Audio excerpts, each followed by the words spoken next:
Okay, let's start with the last session of today. And we have Saman, which is going to introduce making multilingual feature makerspace as catalyst for linguistic identity and inclusion. So Saman, please go ahead. Okay, can you guys hear me okay? Hello, everyone. Brilliant. So, yeah, hello, everyone. I am Saman, and today I'm going to talk about how makerspaces can act as sites of inclusion, particularly for multicultural children and their families, and how can making support linguistic and cultural identity rather than treating it as a problem to be fixed.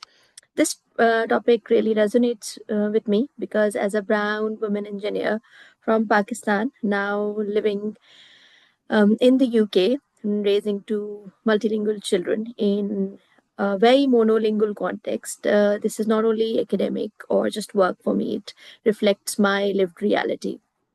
So, I work with the I work with the Maker Futures team based at the School of Education at the University of Sheffield. And I'll start by introducing the Maker Futures program and a Maker Home project where we worked with families and teachers and students at the same time. Then I'll be discussing traditional tales and traditionally told, and then finally conclude with insights from my own work in a longitudinal community makerspace. So, makerspaces in primary schools are still relatively a new concept in the UK, and a key part of our work involves supporting schools, libraries, and museums to establish and sustain makerspaces in meaningful and inclusive ways. We're also launching a new digital Getting Started with Making course, and I can share more details about it at the end. And if you want to connect or sign up for that course because it's a digital course, you can get in touch.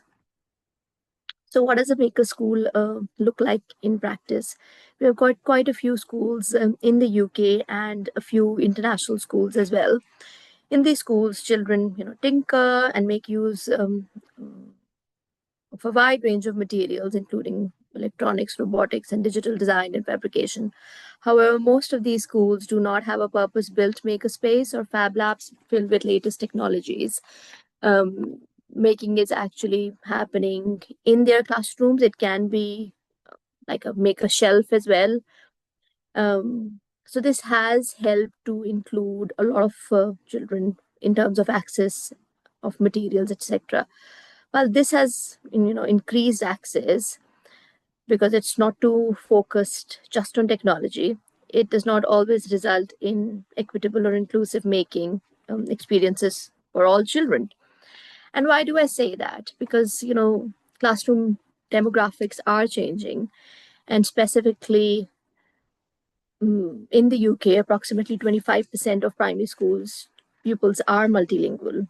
Yet, multilingualism is still frequently treated as a problem. Those children are labeled as EAL rather than as a resource to be valued. And because we work closely with teachers as well, when we speak with educators, many report that they don't know how to meaningfully integrate children's home languages and cultural practices into everyday classroom practice beyond very superficial inclusion. We have asked teachers and they're like, okay, tell us how you greet in your home language, and maybe after a trip to their home country or their native country, which is very interesting because at times the country is native or the country is more native to their parents rather than those children, because most of these children are born in the UK or in those Western countries. So when we looked at it to just better understand this, we began examining that how children use their heritage language in relation to making, and we developed a grid to map that.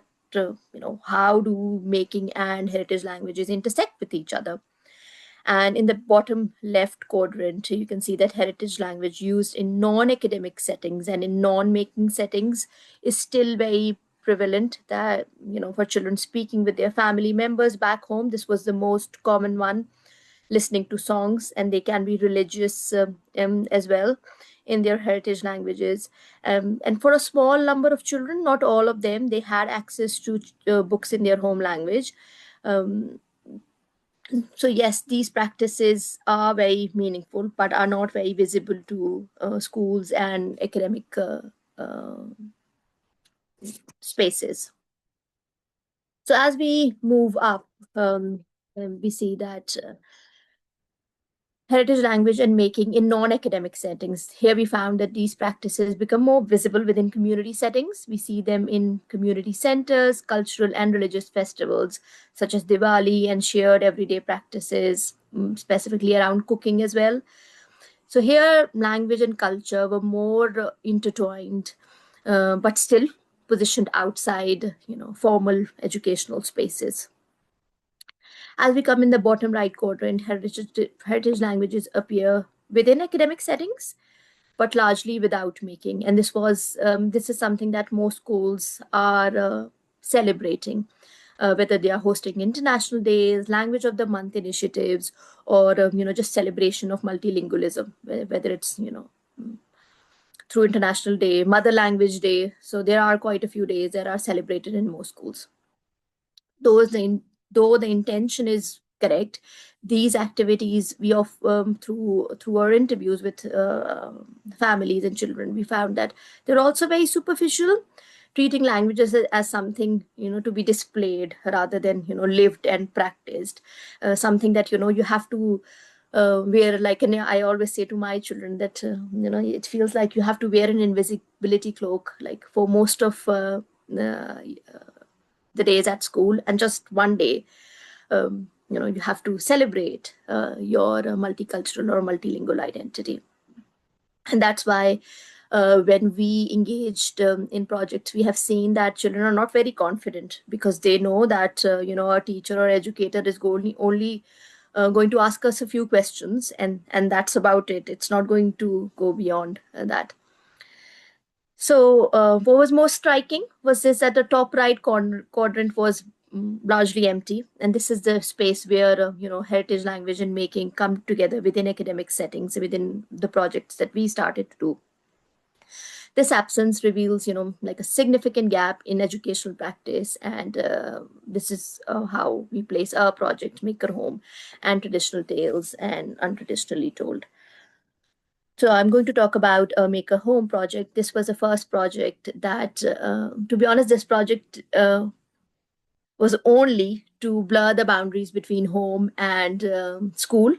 When we first did it, the intention was definitely not to include language and culture. It was only through how parents engaged with it. So we called a project called Make a Home with schools, children and families, using accessible material like cardboard to support playful, creative making across languages and cultures. Families had maker kits to take home so that they can continue their maker journey at home as well. So here in this picture, I would like to share a story from that particular school. In the picture, you can see that there's a mom with her two boys, and it was very interesting to see. And we communicated. Punjabi is not my native language, but I can understand it. So we communicated through that, and it was interesting to hear that the mother had recently migrated from South Asia, participated with her two sons, and she shared that for the first time she felt a sense of reconnection to her two boys. And she said that her sons had strong access to English through school and online gaming as soon as they came to the country, whereas she had little to no language skills. This had, created a gap between them. And during these sessions, the children began to recognize and value their mother's craft skills, because they were not very good at cutting and using cardboard tools, etc. So this was the first time she felt that I've got a skill that I can share with my children. And this was the first moment where we saw making actively bringing families together and repositioning parents as knowledgeable contributors to their children's learning. So this was very powerful to see. And also, there was another aspect that we felt that making was serving different purposes for different families. For some families, it acted as an early and meaningful introduction to STEM, particularly to girls of color. As I am a woman of color myself, I recognize how gendered and cultural conditioning is completely different that what children hear at schools. So it was we thought that it is so important to work with families and not just children, and that is why we continued that. Children had access to a small electronics kit, some make do tools, a battery pack, and then a book as well. And then there were some wonderful creations. So this was the first time I would say that we saw the power of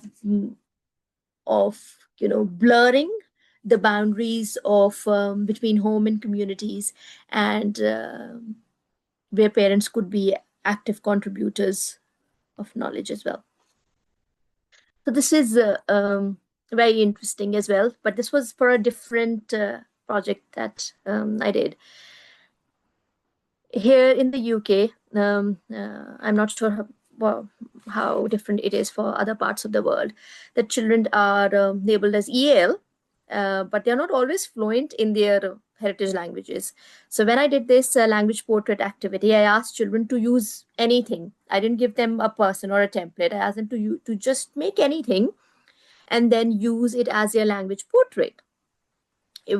So on your on left, yeah. So on the left there is this painting and an easel.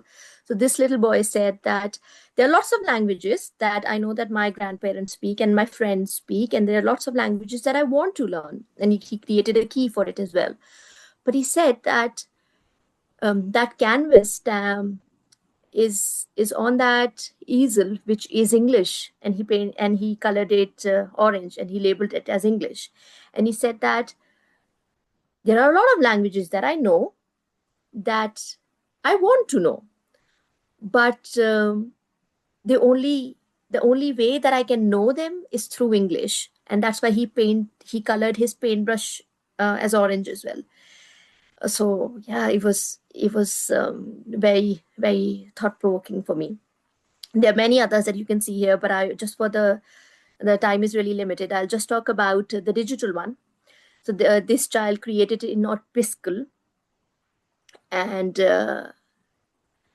he said that people often assume because of the color of my skin and the features of my face that English is not my first language.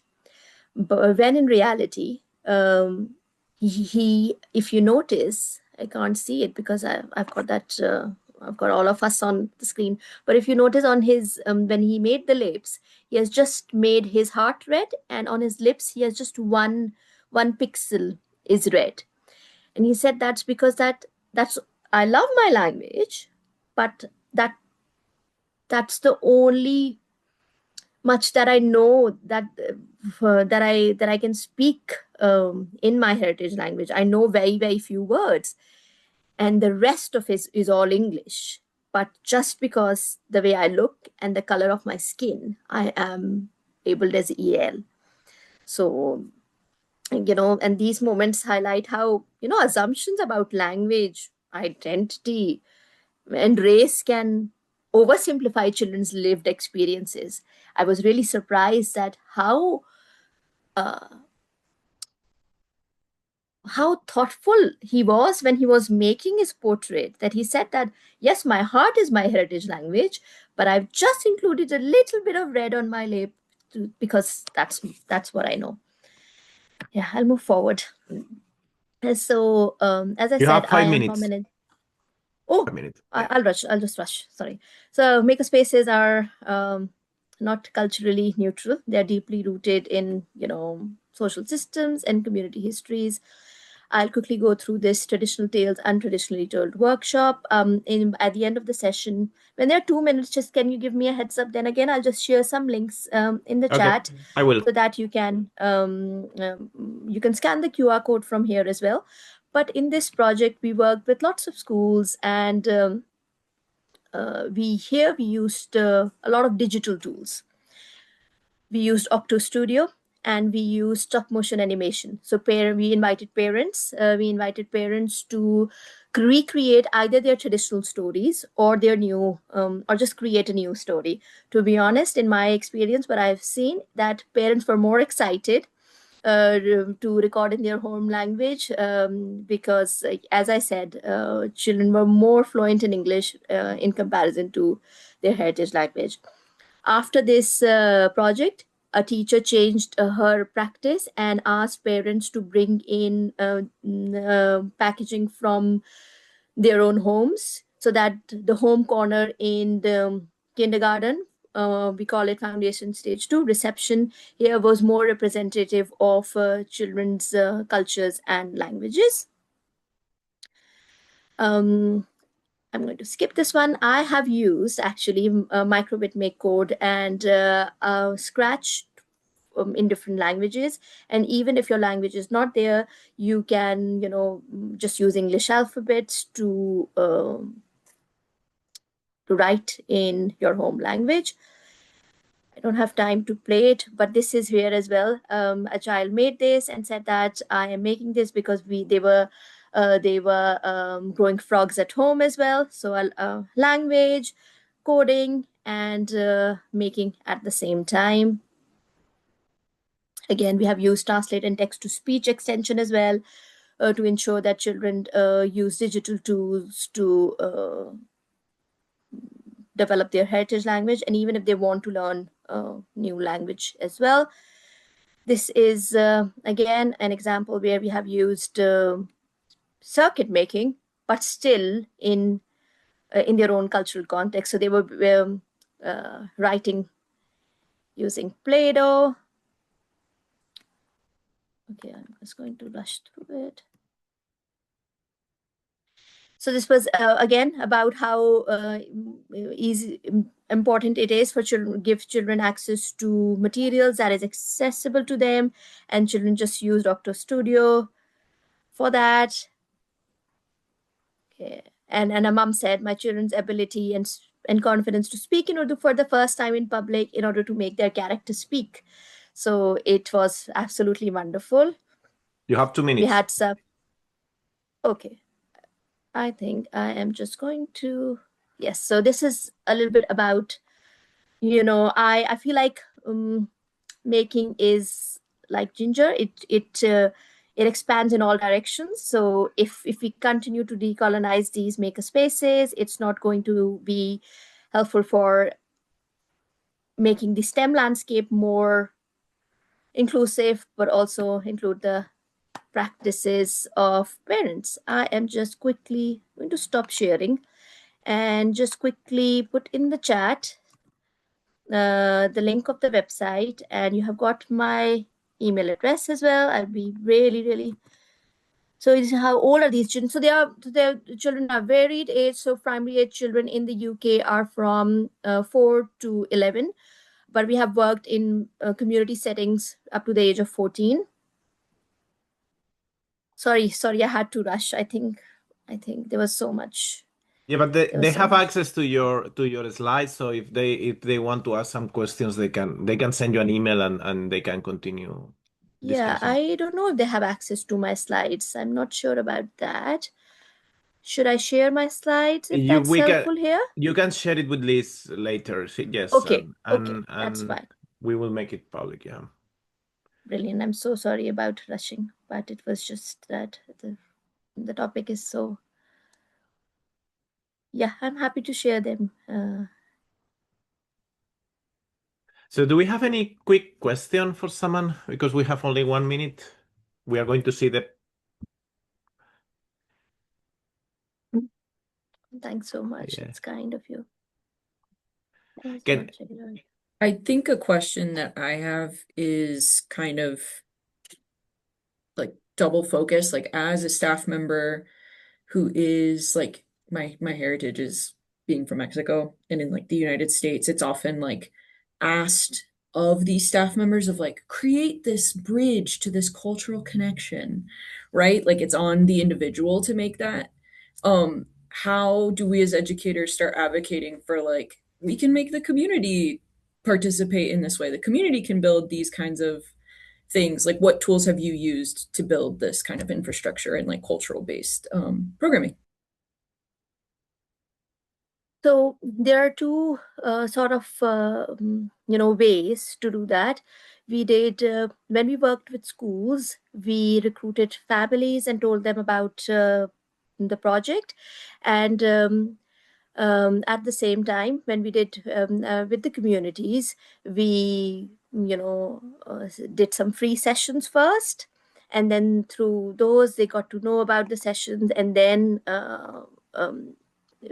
they were more interested to be a part of it. But as you said, it is just very difficult for one teacher to do We are it. leaving. I Thank you think very much.